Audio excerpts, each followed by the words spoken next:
Bon día, este y el 11º video de Historia de Asturias después de viejo youtuber, y vamos a dedicarlo a ver, bueno, pues todo lo que lleva la evolución histórica de Asturias, básicamente, bueno, pues hasta, bueno, desde primeros del siglo XX hasta el acabo de la Guerra Civil de Asturias, en el año 37. Bien, Asturias entra en el siglo XX con un regalín, entre comines, eso que llamen, que se llama un poquitín en la historiografía española el desastre del 98, que es esa derrota militar de España frente a Cuba, perdón, frente a los Estados Unidos, y que implica la pérdida de Cuba, Filipinas y Puerto Rico como colonias que eran los escatafinos que quedaban del viejo imperio colonial español. Eso implica una repatriación de xente, pero tamén de capitales, polo que, ao fin, concretamente para Asturias, ese desastre non foi tan desastroso, sino casi lo contrario, porque de aí retornaron unha cantidad de perres que se reinvirtieron na industrialización asturiana. Pero claro, Asturias estaba nese momento, alrededor de 1900, en pleno proceso de revolución industrial. Estamos falando, por exemplo, de que un tercio de la población asturiana ya era todavía analfabeto, pero bueno, el conxunto español ya era 2 tercios, por lo tanto ya se notaban, digamos, que empezaba a haber unos ciertos niveles de desarrollo, no solo económico, sino también en cierta forma social y cultural. Estamos hablando de unos 700.000 habitantes, repartidos de una forma bastante más uniforme de lo que tan guaño, que non había esa sobredimensionamiento de las comarcas centrales, vamos, en contra, digamos, de les Sales, Oriente y Occidente. En ese sentido la población asturiana de aquella estaba mucho más equilibrada, pero bueno, Asturias estaba envuelta, como España entera, del régimen de la Restauración, ese régimen de turnismo entre liberales y conservadores a través del fraude electoral y con una monarquía constitucional con una calidad democrática más que dudosa. Bueno, dudosa no era democrática para nada, pero bueno. Bien, concretamente en Asturias, ese régimen de la Restauración concrétase en que Asturias é unha zona de predominio conservador. Ese pauto que facín cada 2 años para turnarse liberales e conservadores, digamos, los conservadores tenían reservado Asturias como un de los sitios donde siempre tenían que tener la preeminencia. Por exemplo, en el distrito de Xixón había que facer fraude sistemáticamente para asegurar la victoria al marqués de Villaviciosa, que quería ser diputado por Xixón, y el problema, bueno, pues oye, tenía que salir. Y para eso pues hacíase lo que se llamaba el famoso pucherazo. Las fuerzas de la oposición, siendo ocultables, y vánselo más según vayamos avanzando en el siglo XX, pues no lo son abondo como para tornar esa situación. Concretamente, bueno, frente a ese predominio conservador, bueno, tenemos un partido liberal que non é unha oposición, sino básicamente muchas veces una comparsa del mismo, pero luego bueno, tenemos una serie de organizaciones republicanas de fuerza variable y también bueno, pues de influencia variable según las zonas. Por ejemplo, Xixón era un hierro federal muy potente, pero vio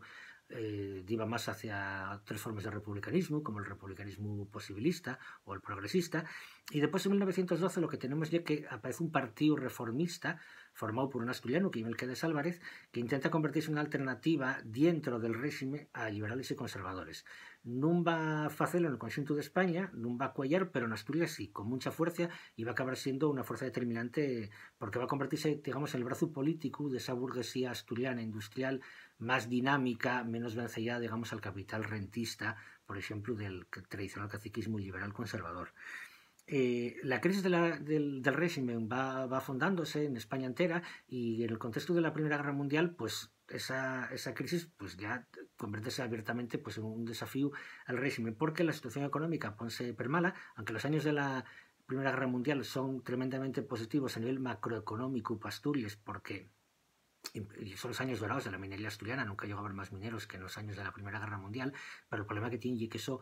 generó una inflación tremenda, porque todo lo que producía Asturias, como España entera, directamente iba para el exterior, y eso generaba un desabastecimiento de productos básicos en el mercado español y en el asturiano también, y implicaba una suba de precios que non iba acompañada de una suba de los jornales. Por lo tanto, tenemos la crisis perfecta. Y en el contexto de 1917, donde hay una huelga general revolucionaria, es contra el régimen de la Restauración, va a ser precisamente en Asturias donde esa huelga revolucionaria tenga más puxo y más seguimiento, hasta el punto de durar más de una semana y bueno, fracasar básicamente únicamente por la represión militar, que además en Asturias tuvo una fuerza tremenda. Además, y es muy importante porque esa huelga en Asturias además contó con la colaboración precisamente de ese partido reformista, que es el partido de esa burguesía asturiana, que nunca fue demasiado fuerte, pero bueno, en este caso conviértese, repito, en el partido del escapes medis. Eso veía en las elecciones de 1918, donde el régimen de la Restauración quiebra en Asturias, y quiebra precisamente porque el partido reformista pasa a convertirse en una fuerza hegemónica en el territorio asturiano. Fuerza hegemónica, pero no única, porque entre las fuerzas antidinásticas también siguen los partidos republicanos con una fuerza, bueno, curiosina, y también cada vez más con más fuerza el movimiento obrero. Concretamente, en Asturias, las dos cañas del movimiento obrero, socialistas y anarquistas, la más fuerte era la socialista. La Federación Socialista Asturiana, la caña asturiana del PSOE, fundada en los años caberos del siglo XIX, así como la UGT, y conviértese en las principales organizaciones obreras del país. Concretamente, para encima, en 1908 fundase el Sindicato de Obreros Mineros de Asturias, que va a tener una fuerza tremenda porque en muy pocos años lleguen a algamar que en 1919 los mineros asturianos sean los segundos del mundo, después de la Rusia soviética, en tener la jornada de 7 horas del interior de la mina. Eso da una idea del enorme push que en unos pocos años llegará a algamar el movimiento obrero asturiano. Esa fuerza del movimiento obrero asturiano va a ver espellada también cuando en 1923 el general Primo de Rivera da un golpe de Estado y se convierta en dictador, pues busca la colaboración del PSOE y el UGT, y ahí Asturias ya es determinante para que esa colaboración se dé a través de la figura de Manuel Llaneza, fundador del SOMA UGT, y una figura pero importante en el conjunto del Partido Socialista Obrero Español. Bien, cuando cae la dictadura, por esas propias contradicciones, en 1930, y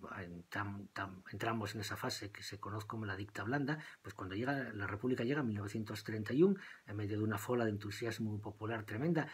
especialmente aquí en Asturias, hay que decirlo, y ya en esas primeras elecciones de 1931 para las Cortes Constituyentes de la República, la fuerza más votada y esa gran alianza de republicanos, diferentes partidos republicanos y el Partido Socialista, pero la derecha no se presenta a las elecciones porque no da tiempo a reorganizarse, y de otro lado el Partido Reformista queda así un poco enfadado por el contexto político que tuvieron que encarar en la campaña electoral, y la segunda fuerza en Asturias va a ser una coalición a la izquierda precisamente de esa coalición de republicanos y socialistas, una coalición de federales y agrarios. Eso contribuye a llenar todavía más esa idea que tenemos a veces de esa Asturias tremendamente revolucionaria, que repito, ya lo dije en vídeos anteriores, que ya es verdad, pero solo hasta cierto punto. También existió siempre una Asturias conservadora y una Asturias reaccionaria que, bueno, pues con una fuerza curiosa. Eso ves ya en 1933, cuando se dan las elecciones, y bueno, da una abstención importante entre las clases populares, precisamente malcontentes con la gestión política que hiciera el gobierno republicano socialista en Madrid, y lo que ganan Asturias en 1933 y una alianza del centro y la derecha, el Partido Reformista de Melquiades, ahora liberal demócrata, con la CEDA, que era una derecha reaccionaria, bueno, muy dura. Bien, ese giro hacia la derecha de la República va a tener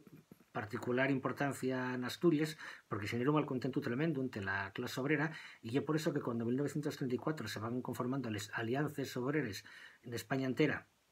para tornar esa fola reaccionaria que hay dentro del gobierno de Madrid, en Asturias la Alianza Obrera Asturiana que se conforma va a ser la única de España entera donde tengan presentes todas las familias del movimiento obrero, los socialistas, los anarquistas y también los comunistas, partido que se formará pues unos pocos años antes. Por eso en 1934 pasa lo que pasa y es mundialmente conocido, lo que ya la orden de hacer una folga general para tornar el gobierno derechista de la República en Asturias acaba convirtiéndose en una auténtica revolución social que favorecida por la presencia de un movimiento obrero muy fuerte, muy organizado, muy unido a través de todas esas corrientes, con esa famosa conseña de UHP, ¿no? Unión de Hermanos Proletarios, y además con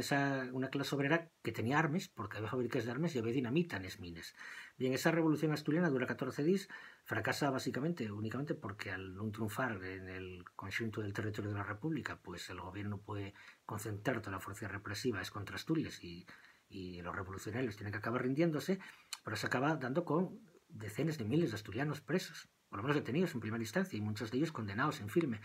Esa situación genera una coyuntura muy favorable a la nueva unidad de las izquierdas que se traduce en el Frente Popular de 1936, que gana las elecciones en España y en Asturias. Por lo tanto, a partir de ahí inicia un proceso distinto de vuelta a las reformas de la República que se ve interrumpido por la sublevación fascista del verano de 1936. Aquí en Asturias, esa sublevación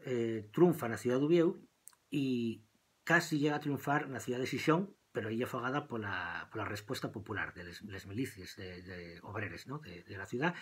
que son quien a reducirlos. Por lo tanto, bueno, tenemos un frente, la guerra civil dura en Asturias año y medio, más o menos, hasta la Segunda de 1937, y la resistencia republicana frente al ejército faccioso pues articúlase a través de un órgano del gobierno el gobierno central que delega en Asturias, que es el Consejo Interprovincial de Asturias y León, presidido por Belarmino Tomás, que es el gobernador civil de Asturias. Ese Consejo Interprovincial, en el verano de 1937, cuando la situación militar es tremendamente revesosa, pues acaba proclamándose soberano, de agosto del 37. Pero bueno, la soberanía poco duró porque 2 meses después ya acaba de caer Asturias entera en manos de las tropas franquistas, entamando a Sina, pues mientras sigue la guerra civil en el conjunto de España, entamando aquí a Sina lo que ya una perdura posguerra llena más de represión y de sangre, que es de lo que hablaremos en el próximo vídeo. Hasta aquí y que vos preste.